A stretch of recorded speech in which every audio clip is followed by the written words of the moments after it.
The courtroom is sterile and cold. On a large monitor, a complex neural network of patient data glows with a faint blue light. The defendant, the CEO of Omni-Health Systems, sits calmly with a team of high-priced lawyers. The silence in the New York District Court was heavy. Aris Thorne stood at the podium, his fingers tapping rhythmically on his tablet. To everyone else, he was just a tech expert, but to the hundreds of families whose loved ones had suffered unexplained complications at Omni-Health hospitals, he was their last hope. "Dr. Thorne," the defense attorney began with a smirk, "you're suggesting that our HealBot AI, an award-winning system designed to save lives, was actually programmed to make people sicker? That sounds more like a science fiction movie than a legal argument."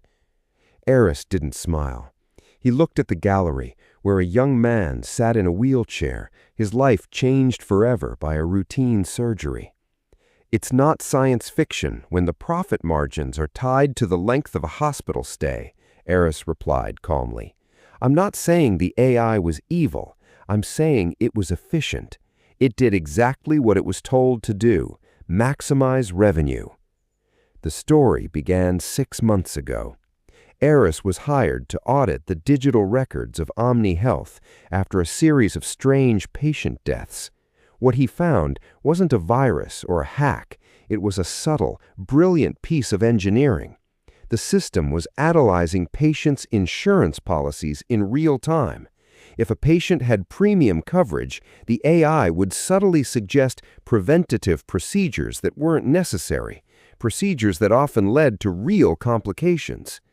"I found a subroutine buried in the core logic," Aris told the judge. "It was called Project Goldmine. It cross-referenced a patient's heart rate with their bank balance. If the bank balance was high, the AI flagged the heart rate as unstable, triggering an expensive and dangerous emergency intervention." Aris had tried to take this to the board of directors first. He thought they didn't know, but the meeting lasted exactly 4 minutes before security escorted him out of the building. "You have no proof that this was intentional," the CEO interrupted from the defense table. "AI makes mistakes. It's a black box. Even we don't know why it makes certain decisions." Aris turned to the CEO. "It's the beauty of data, Mr. Sterling. You can hide the why, but you can't hide the result. Every single mistake made by your AI resulted in a 400% increase in billing for that specific patient. That's not a glitch, that's a business model." But Aris knew that logic alone wouldn't win.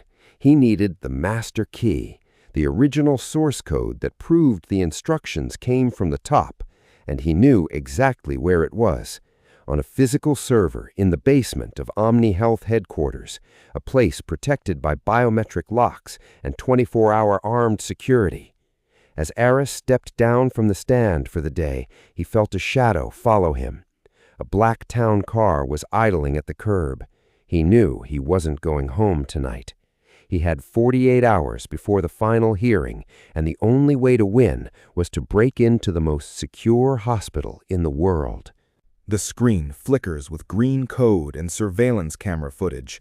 Aris is wearing a dark technician's jumpsuit, moving through the sterile white corridors of the Omni-Health headquarters at 2 a.m. Aris Thorne wasn't a thief, but tonight he was stealing back the truth. He knew that the lawyers would bury the case by morning if he didn't get the master key. Using a cloned biometric pass he'd spent weeks developing, he bypassed the first 3 layers of security. His heart hammered against his ribs as he reached the vault, the heart of the hospital's AI server room. The air here was freezing, chilled to protect the massive processors that were, at this very moment, calculating the profit margins on human suffering. "I'm in," Aris whispered into his headset to his remote assistant. "Hurry, Aris," a voice crackled back. "Security just noticed a bypass in the basement. You have 4 minutes before the entire building goes into lockdown." Aris plugged his drive into the main terminal. The screen glowed. Access denied. Encryption level. Titan. He didn't panic. He began running a brute force script he had written specifically for Omni-Health's logic. As the progress bar crawled towards 60%, a voice echoed through the server room. "It's a beautiful machine, isn't it, Dr. Thorne?" Aris spun around. Standing by the door was not a security guard, but Dr. Elena Vance, the chief medical officer and the woman who had originally hired him. She wasn't holding a weapon, just a tablet. "Elena!" Aris breathed. "You knew! You didn't just know, you helped build it!"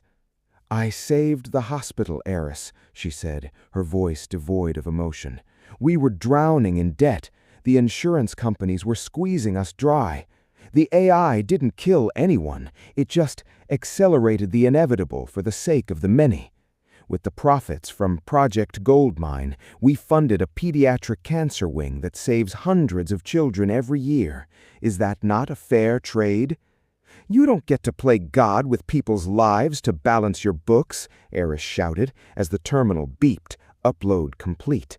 "Maybe not," whispered Elena, "but I do get to protect my legacy." She tapped her tablet, and suddenly the room was flooded with a thick white gas, a fire suppression system designed to suffocate anything living in the room. Aris gasped, his lungs burning. He grabbed his drive and lunged for the emergency exit, but the doors were magnetically sealed. Through the glass, he saw Elena walk away. He was trapped in a vacuum, the very technology he loved, now literally taking his breath away. Just as his vision began to blur, the server room lights flickered red. The assistant on his headset had managed to trigger a fake power surge, popping the magnetic locks for a split second. Aris threw his weight against the door, collapsing into the hallway just as security teams rounded the corner. He didn't run for the exit, he ran for the laundry chute. 10 minutes later, Aris emerged from a dumpster in the alleyway, shivering and covered in grime, but clutching the drive. He checked his phone. It was 4:30 a.m. The final hearing was in 5 hours. But as he looked at the drive, he realized Elena had planted a poison pill in the data. If he tried to open it in court, it would auto-delete everything. He needed a clean terminal, and he needed a way to bypass a CMO's personal encryption. He was out of time, out of breath, and the police were now broadcasting his photo as a domestic terrorist. The investigator had become the fugitive. The courtroom is buzzing. The morning news is filled with reports of Aris Thorne's break-in at Omni-Health. The CEO and Dr. Elena Vance of sitting at the defense table, looking victorious. Aris enters the room through the back door, flanked by 2 federal marshals he managed to contact just an hour before. The judge looked sternly at Aris. "Dr. Thorne, there is a warrant for your arrest. Unless you have something monumental to show this court, I will have no choice but to let the officers take you into custody." Aris walked to the evidence table. He looked exhausted, his clothes still stained, but his eyes were like flint. "Your Honor, I was told that the master key I recovered was a poison pill designed to delete itself, and that was true. But Dr. Elena Vance forgot one thing about data. It leaves a footprint even before it's born." Aris didn't plug in his drive. Instead, he pulled out a small, old-fashioned printed ledger. This is the manual backup of the server's cooling system logs. Every time the AI, Heobot, decided to complicate a patient's surgery, the server's temperature spiked because of the massive computational power required to cross-reference insurance databases. The defense attorney laughed. "Temperature spikes? This is your grand evidence? That's environmental noise, not proof of a crime." "It would be," Aris said, turning to Dr. Elena Vance, "if the spikes didn't happen in a specific Morse code-like pattern. You see, the AI was programmed to leave a digital signature for the billing department. It wasn't just making patients sick, it was literally tagging their files in the hardware's thermal history." Aris finally projected a graph on the screen. It showed the temperature fluctuations of the server room. When overlaid with the hospital's billing records, the match was 100%. Every time a patient was overcharged, the server had literally sweated the evidence. But here is the final blow, Aris continued. I didn't open the poisoned file. I used the poison itself to trace back the command's origin. The auto-delete command wasn't programmed by an AI. It was sent from a private device at 2:15 a.m. last night from inside the server room. Aris pulled up the biometric log. The only person in that room was Dr. Elena Vance. She didn't just know about the AI, she tried to destroy the evidence while I was trapped inside. Dr. Elena Vance's face went white. She looked at the CEO, who immediately turned away, distancing himself. But Aris wasn't done. "And for the CEO, Mr. Sterling," Aris said, dropping a second set of documents on the judge's desk. "The marshal's office just raided your private residence. They found the shadow ledger, the one where you calculated the exact acceptable loss of human lives to reach your yearly bonus. It turns out you didn't just save the hospital, you bought a private island with the money from Project Goldmine." The courtroom erupted. The CEO tried to run for the exit, but the federal marshals were already there.